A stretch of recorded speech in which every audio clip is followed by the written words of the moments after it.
Halo, assalamualaikum warahmatullahi wabarakatuh. Selamat malam pemirsa sekalian yang berbahagia. Selamat datang di berita pertanian. Pada kesempatan kali ini kami akan membawakan kabar berita pertanian yang bagus untuk para petani di Indonesia. Kali ini berita itu mengenai adanya varietas baru kelapa yang ada di Indonesia. Jadi pemirsa, pada malam ini saya dapat informasi dari majalah media perkebunan yang ini untuk edisi 207 Februari 2021 media perkebunan. Ya. Jadi pada halaman 46 ini ada beritanya, saya bacakan. Jadi saya rangkumlah gitu kira-kira apa yang terjadi. Jadi pemirsa, kelapa ini beberapa tahun terakhir ini permintaannya cukup tinggi. Cukup tinggi. Karena apa? Sekarang ini kan semakin terbuka mana kebutuhan-kebutuhan yang bisa digunakan dengan berbagai macam itu.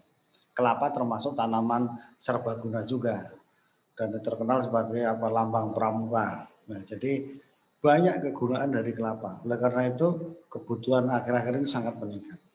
Dengan demikian permintaan sulit terpenuhi. Nah, jadi di samping itu juga banyak tanaman kelapa di Indonesia ini yang justru berkurang karena berbagai macam hal. Nanti kita sampaikan. Jadi ada berbagai macam permintaan kelapa itu ya macam-macam. Ya umum untuk kopra, untuk dibuat minyaknya, itu kelapa jenis dalam juga permintaannya tinggi sekarang untuk ekspor. Kemudian untuk santan sendiri kebutuhan masyarakat sehari-hari, ada yang berapa gandeng, harganya nggak pernah turun. Selalu ada, stabil dan naik bahkan. Karena kelapanya bisa dibikin sendiri. Kemudian untuk konsumsi, degannya sekarang di agrowisata di mana-mana, daerah mana-mana minuman air kelapa muda laris manis. Belum lagi ada kelapa kopior, kelapa pandan wangi. Nah, semua itu berbagai macam bisa dikonsumsi. Belum lagi produk olahannya, arangnya, arang aktifnya, kemudian sabutnya dan sebagainya. Glugunya dikayai sehingga mengakibatkan itu tadi sekarang permintaan kelapa tinggi, sementara jumlah tanamannya menurun. Menurunnya karena ditebang untuk glugu dan sebagainya kebutuhan itu tadi. Yang kedua karena serangan hama. Hama kuangwung orites ini menyerang sehingga sampai habis. Coba lihat di Jawa itu, tanaman kelapanya habis. Kalau mau tumbuh terserang oleh kuangwung orites. Nah, ini dua faktor yang menyebabkan kelapa ini menjadi jumlahnya sedikit, permintaan sementara permintaan tinggi. Ya, jadi semua jenis kelapa hibrida, kelapa tipe dalam, ya kan, kemudian yang lain-lain. Oleh karena itu untuk memenuhi kebutuhan tahun ini juga untuk bibit aja juga sangat kerepotan itu untuk mencapai tersebut. Oleh karena itu ini ada berita baru saya bacakan, ada kelapa unggul dari desa Odeska. Odeska itu di Bitung, Sulawesi Utara. Tentunya karena di sana ada balit palma di Manado. Jadi itulah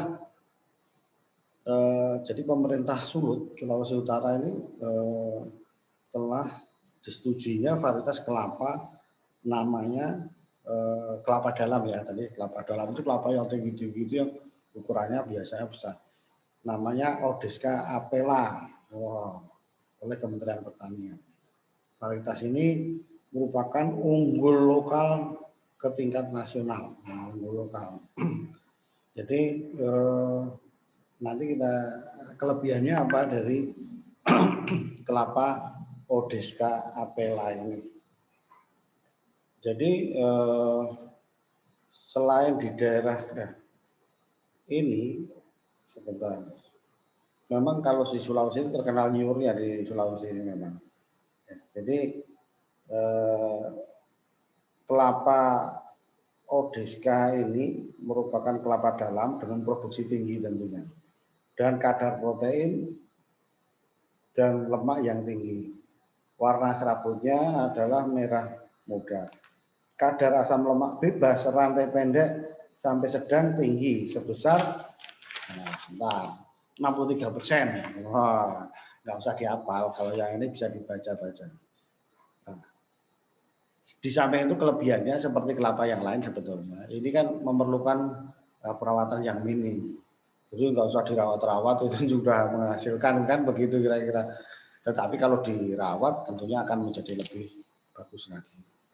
Jadi kelapa dalam Odeska apela ini menyebar di Kecamatan Ranowulu dan Air Tembaga, Kota Bitung tentunya, Sulawesi Utara. Nah, oleh karena itu setelah sebagai bibit unggul tadi, ini beberapa karakternya itu populasi ini selain di 2 desa tadi, Odeska apela tadi di Ranowulu, juga kelurahan Tandurusa, Kecamatan Air Tembaga, Kota Bitung. Ya.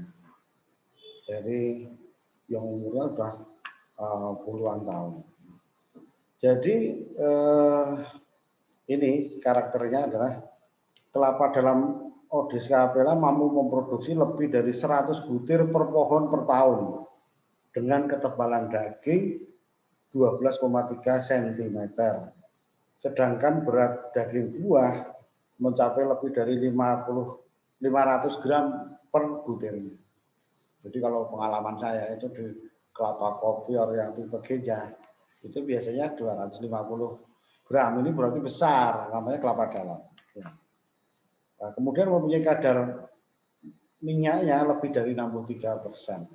Kadar protein di atas 9% dan asam lemak 63,87%. Nah, itu. Ini produksinya tiap tahunnya sudah diteliti nih stabil, yaitu rata-rata menghasilkan 13 tandan per pohon dengan 8 buah per tandan.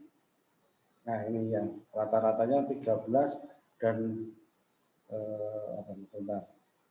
pertanyaan dan sebanyak, kalau setahun itu tadi sudah yang 100 tadi, 109 buah per pohon. Nah, kira-kira begitu. Jadi untuk budidayanya ini dalam 1 hektar dengan jarak 6 kali 16 meter terdapat 100 pohon. Rata-rata produksinya 108 atau 100 tadi. Sehingga dalam 1 hektar diperoleh sabut, ini untuk sabutnya ya, itu 7.270 kg. Itu hasilnya dalam 1 hektar ya, ini hasil penelitiannya.